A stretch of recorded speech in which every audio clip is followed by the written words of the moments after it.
नमस्कार, स्वागत है मेरे यूट्यूब चैनल में। आज हम लोग देखेंगे यूपीएससी का जो पेपर 5 है जीएस में, खासकर इथिक्स, इंटीग्रिटी और एप्टीट्यूड। इथिक्स यानी नीति शास्त्र या नैतिकता, ठीक ना, ये चीज़ें। इंटीग्रिटी यानी सत्यनिष्ठा और एप्टीट्यूड यानी अभिवृत्ति।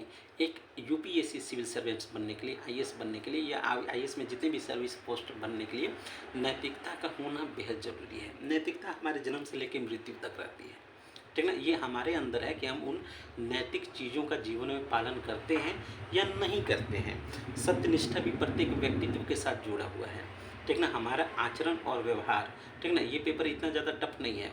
अगर आप व्यवहारिक रूप से बेहतर व्यक्ति इंसान है, नैतिक रूप से शुद्ध हैं, ठीक ना, नैतिकता होना ज़रूरी है।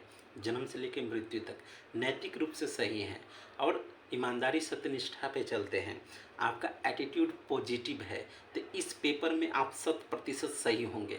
ज़्यादा दिमाग लगाने की ज़रूरत नहीं है। हाँ, लेकिन कुछ किताबें पढ़ने की ज़रूरत है, इसके सिलेबस को भी देखने की ज़रूरत है।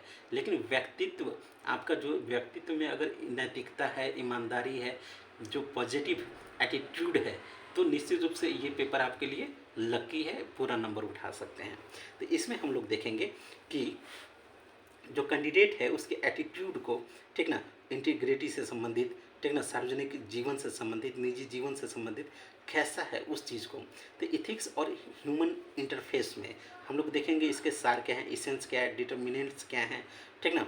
और इथिक्स इन ह्यूमन एक्शन, मानवीय जो क्रियाएं हैं उनमें इथिक्स क्या होता है, नैतिकता की बातें की जा रही हैं यहाँ पे, ठीक ना। ह्यूमन, मानवीय मूल्य क्या हैं, ठीक है। तो ये पहला आपका है, तो ये सारा इसमें सिलेबस आता है। इसके बाद नेक्स्ट है आपका एटीट्यूड। एटीट्यूड यानी अभिवृत्ति, मनोवृत्ति क्या है, ठीक ना, इसके कंटेंट क्या है, सार तत्व क्या है, स्ट्रक्चर क्या है, function and influence, relation with the thought and behaviour, जो हमारे विचार व्यवहार से इसका निर्माण होता है। मोरल और पॉलिटिकल एटीट्यूड, नैतिक और राजनीतिक जो मनोवृत्ति है उसके बारे में, जो सामाजिक प्रभाव होते हैं इनके बारे में पढ़ना है। इसके बाद हम लोग देखेंगे fundamental value of civil service. जो एक सिविल सर्विस है, ठीक ना, उसे एक लोहे की रीढ़ मानी जाती है। देखिए, नेता तो 5 साल बाद आते हैं, चले जाते हैं, देश को तो आईएएस ही चलाता है, ये तो मानी हुई बात है। जो ब्यूरोक्रेसी है, ठीक ना, जो आईएएस है, आईएएस का मतलब आईएएस ही नहीं, आईएएस है, फॉरेन सर्विस वाले हो गए, आईपीएस हो गए, आईआरएस हो गए, ठीक ना, सभी में जितने भी ए ग्रेड वाले अधिकारी हैं, वही वास्तविक रूप से जो कार्यपालिका है वही इस देश को चलाती है। और इस देश को जो चलाती है, बहुत ऑनेस्ट होना उसका बेहद ज़रूरी है, ठीक ना। नैतिक रूप से शुद्ध होना, नैतिक रूप से ईमानदार होना बहुत ज़रूरी है। नहीं तो देखिए, बहुत बड़े आईएएस पूजा सिंघल थी, बेचारी जेल में सड़ रही है, ठीक ना। तो क्या फ़ायदा, अपना नाम, अपनी पोजीशन, अपनी हैसियत को समाज में बर्बाद कर देना चंद कागज़ के टुकड़ों के लिए उचित नहीं है, ठीक ना। चंद कागज़ के टुकड़े जिसका एक मूल्य है, जिससे वस्तु और सेवाएं खरीदी जा सकती हैं, मैं मानता हूँ कागज़ के टुकड़े हैं, ठीक ना, उससे हमें अपनी जीवन की कुछ मूलभूत ज़रूरतें पूरी होती हैं, लेकिन इतना भी नहीं होती कि अपनी इज्जत पे, अपने साख पे ही दांव लगा दिया जाए। तो ये पेपर में भी अगर आप नैतिक रूप से शुद्ध हैं तो निश्चित रूप से ये पेपर आप 100% कीजिएगा। मैंने तो नहीं पढ़ा, ठीक ना, मैंने नॉर्मली 1-2-4 किताबें पढ़ी हैं, उसी से मेरे नंबर अच्छे आ जाते थे, ठीक ना, ये चीज़ें।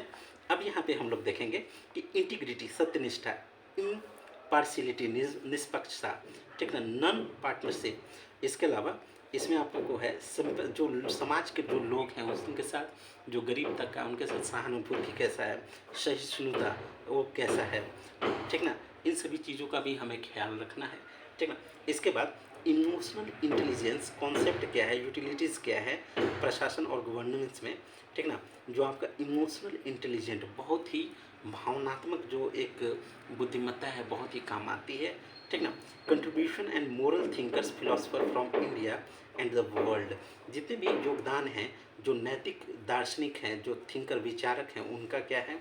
पब्लिक और सिविल सर्विस का जो वैल्यू है, और पब्लिक एडमिनिस्ट्रेशन में जो नैतिकता वाली चीज़ें हैं, जो स्टेटस है, जो प्रॉब्लम है, इन सभी चीज़ों के बारे में इसे भी देखना है, ठीक ना, चाहे वो कॉर्पोरेट गवर्नेंस से संबंधित हो। इसके बाद इसमें अन्य जो चीज़ें हैं, तो कुल मिला के इस वाला जो इथिक्स वाला जो पेपर है आपका, अगर व्यक्तित्व आपका सही है तो निश्चित रूप से इस पेपर में चाहे वो पीटी में भी दिक्कत नहीं होगी और मेंस में भी दिक्कत नहीं होगी, ठीक ना। लेकिन आपको नैतिक रूप से शुद्ध होना पड़ेगा, ठीक है, इस चीज़ का ध्यान रखिए। लाइक कीजिए, शेयर कीजिए, सब्सक्राइब कीजिए। Thank you. हेलो।